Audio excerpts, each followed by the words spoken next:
Nós temos ministrado muito esses dias sobre o futuro. Na reunião de gerações, a ministração foi sobre o futuro. Na célula dessa semana, o estudo era sobre o futuro. Eu quero dizer uma boa notícia para vocês. Deus tem um lindo futuro para você. Amém? Você nunca imaginou o que Deus tem para você. Mas a Bíblia diz: nem olhos viram, nem ouvidos ouviram, nem jamais penetrou no coração humano o que Deus tem preparado para aqueles que. Então, se nós amarmos ao Senhor e tivermos os nossos olhos para o futuro, nós veremos o melhor dessa terra. Amém, queridos? Eu acho que você não entendeu. Nós veremos o melhor dessa terra. Amém? Comeremos o melhor dessa terra, seremos cabeça, não seremos cauda. Emprestaremos a muito, não tomaremos emprestado. Seremos bendito ao entrar, bendito ao sair. Onde colocar a planta dos meus pés, Deus me dará por herança. Olha quanta bênção. E as bênçãos vão por aí. Aqueles que estão em Cristo reinarão em vida através dele. Deus nos tem tantas promessas. A Bíblia diz que nós cremos no Senhor Jesus e será salvo eu e a minha casa. Eu tenho que olhar para o futuro de maneira diferente. Conversei com uma pessoa hoje, depois da ministração da manhã, e uma das coisas, uma pessoa veio conversar comigo tristinha. Ela falou assim: pastor, eu não sei porque eu fiquei muito triste essa semana. Eu falei: eu sei. Ele falou assim: por quê? Porque você não está vendo o futuro. Eu falei assim para ele assim: feche seus olhos, meu querido. Eu falei: pensa, você imagine você tendo uma grande família. Imagine você ter uma linda esposa e santa esposa. Imagine você ver os seus filhos crescendo no Senhor. E melhor que estarem na igreja é serem a igreja. Viverem os princípios do Evangelho e serem sempre muito felizes. Imagine você encontrar uma mulher e dizer para você assim: meu amigo, meu líder, meu marido foi transformado pela sua vida. E esse homem começou a chorar.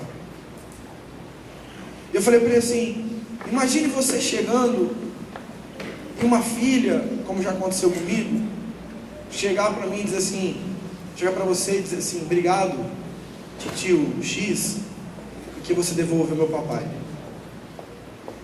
Minha casa tinha acabado, você devolveu meu papai. Queridos, e ele começou a chorar. E não era mais de tristeza. Ele começou a chorar porque Deus começou a abrir os olhos dele para ver o futuro que Deus tem preparado para aqueles que o amam.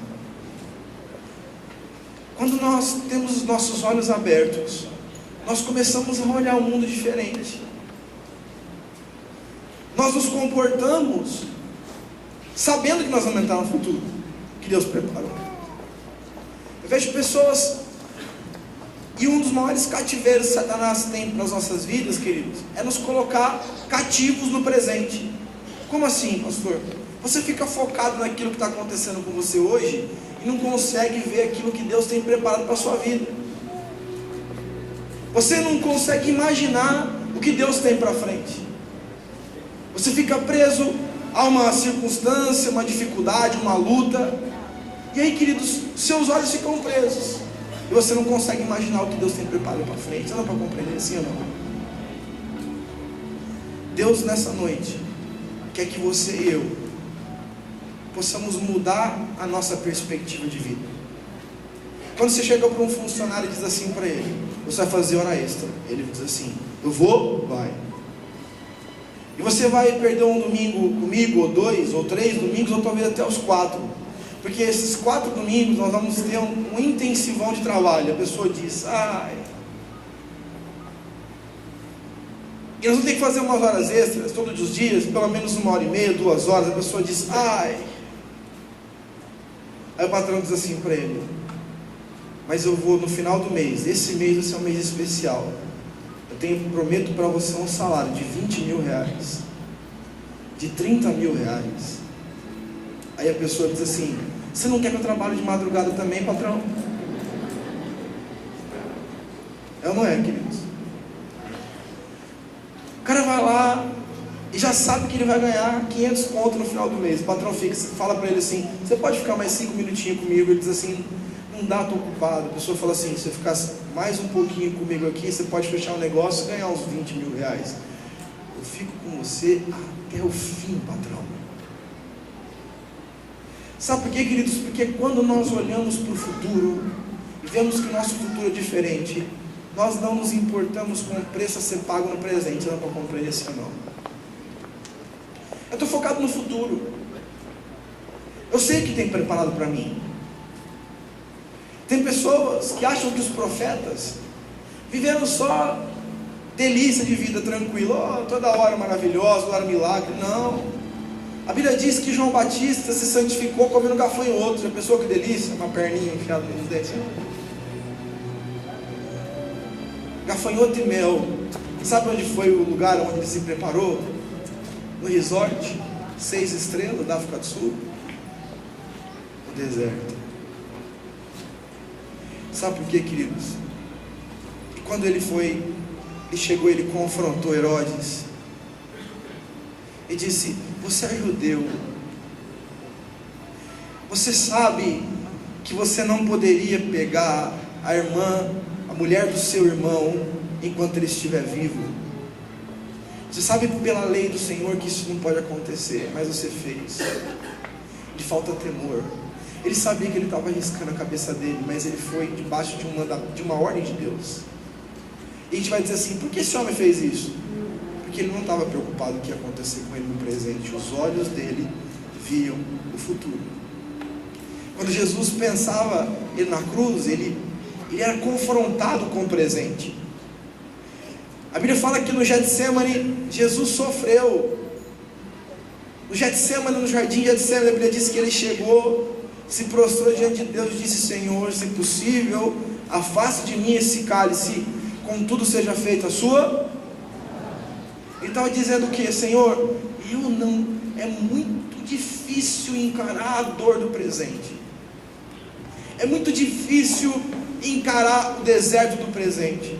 Contudo, Senhor, eu sei o que o Senhor tem preparado para mim no futuro. E ele dizia assim, e quando ele dizia para os discípulos, olha como ele estava focado no futuro. Jesus dizia assim: convém que o Filho do Homem pereça, que ele morra, e ao terceiro dia ressuscite e se assente à destra de Deus Pai. Ele disse: vou sofrer, no terceiro dia eu vou ressuscitar, e eu vou morar, eu vou sentar ao lado do Deus Todo-Poderoso, porque eu vi o futuro. Se você vê o futuro, aplauda o Senhor Jesus.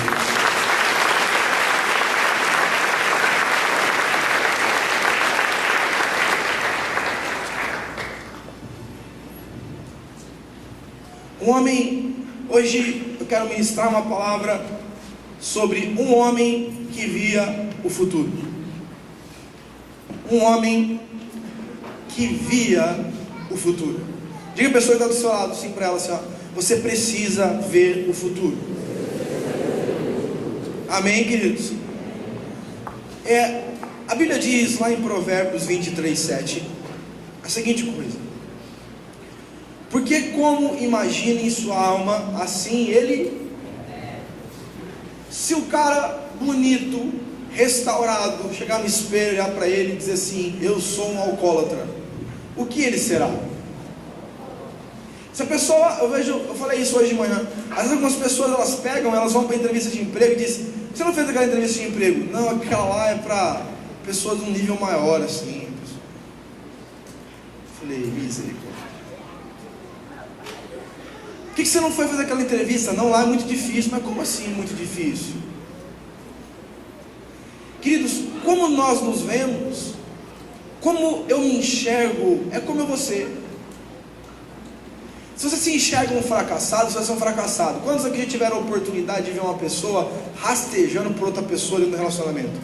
A mulher vai lá e fala assim, e o cara fica. Quantos já viu isso aqui já? O cara vai lá e fala assim para ela assim, o cara o pincher da patroa. O marido vai lá, chega do lado da patroa, né? Aí ele fala assim: eu queria tal coisa. A pessoa fala assim: essa não é a hora de falar disso. Ele diz: sim, senhora, me perdoa, me perdoa. Aí você fala para a pessoa assim: meu irmão, você precisa renovar sua mente, porque você precisa exercer a sua autoridade como sacerdote no seu lar. Você não precisa ser um grosseiro, você não precisa ser agressivo, você não precisa ser dominador. Pelo contrário, você tem que honrar muito sua esposa. Mas Deus te instituiu para ser cabeça, para ser um líder da sua casa, um sacerdote da sua casa. E o que acontece? O cara vai lá e fala assim: pastor, é verdade, mas sabe o que é? Não consigo, é difícil, porque ela é firme, ela é brava, ela não sei o que lá. Eu falo assim: sabe qual é o problema? Que você se vê menor. Tem mulheres que é uma coisa inexplicável. Você pega mulheres que são casadas, o marido briga, xinga, é grosseiro, fala que vai arranjar outra, que ela é ruim de cama, todas as coisas para a mulher sendo explorada, ela não se posiciona. Ela não se posiciona, ela não fala assim: espera só um pouquinho, senta aqui, meu amor, eu te amo, te respeito, mas espera só um pouquinho. Eu te respeito e você me respeita. Eu tenho o dever de ser uma mulher sábia, entretanto, você tem o dever de me amar como Jesus amou a igreja. E você vê algumas pessoas que elas se enxergam menores. Elas começam um relacionamento aí de compromisso aí, e aí a pessoa se sente o mais feio, e a mulher é linda e ele é feio. Ou ao contrário, o cara se sente lindo e diz para a mulher: eu estou fazendo um favor de estar com você. Essas violências emocionais que acontecem nos relacionamentos, através até mesmo do discipulado, é porque muitas vezes nós temos uma visão errada de quem somos. Eu não me valorizo. Quantos aqui já disseram para alguma pessoa em algum momento da sua vida: meu irmão, antes de você gostar dessa menina, dessa mulher, da sua esposa, do seu marido, do seu filho, da igreja, do seu líder de Deus, tem que se gostar. Porque existem pessoas dentro da igreja que não entenderam o seu valor. A Bíblia diz, eles recitam na igreja assim: o Senhor amou o mundo de tal maneira que deu seu Filho unigênito para que todo que nele crê não pereça, mas tenha vida eterna. Citando João, o apóstolo João, citam esse versículo, mas não compreendem que a morte de Jesus foi por ele, por ela, que ela tem valor, que ele tem valor. E Jesus o tempo inteiro mostrando para os discípulos: espera aí, vocês não são mais servos, vocês são amigos de Deus. Espera só um pouquinho, vocês são co-herdeiros com Cristo. E os discípulos: como assim? Não estou entendendo. E Jesus falando assim: pelo amor de Deus, vocês têm que entender quem vocês são, qual o projeto de Deus para vocês, aonde Deus quer colocar vocês. Vocês não são mais criaturas, vocês são filhos do Altíssimo, filho do grande eu sou. Vocês são especiais. Olha uma pessoa que está do seu lado, diga para ela assim: você é especial. Você tem um valor imensurável, diga para ela: você é lindo. Amém, queridos? Não pode mentir, tá? Obrigado. Porque como imagina em sua alma, assim ele é. Eu quero falar de um homem hoje que ele sabia quem ele era. É muito difícil para um cristão, diante desse mundo, entender quem ele é. Por quê, queridos? Porque as pessoas, elas perderam o referencial de quem elas são. Vocês sabiam que a Bíblia diz que aonde há luz, não há trevas? Sabia que quando você entra num lugar cheio de trevas, cheio de demônios, eles têm que partir em retirada se você está em Jesus? Você incomoda o mundo espiritual do mal. Você sabia, por exemplo, que Jesus te protege, te acompanha, te unge para tudo aquilo que você vai fazer? Você sabia que quando você se reúne com uma pessoa, apesar de você dizer isso muitas vezes como chavão, sabe que se a gente compreende que todas as nossas reuniões, 2 ou mais pessoas, Jesus está aqui nesse lugar.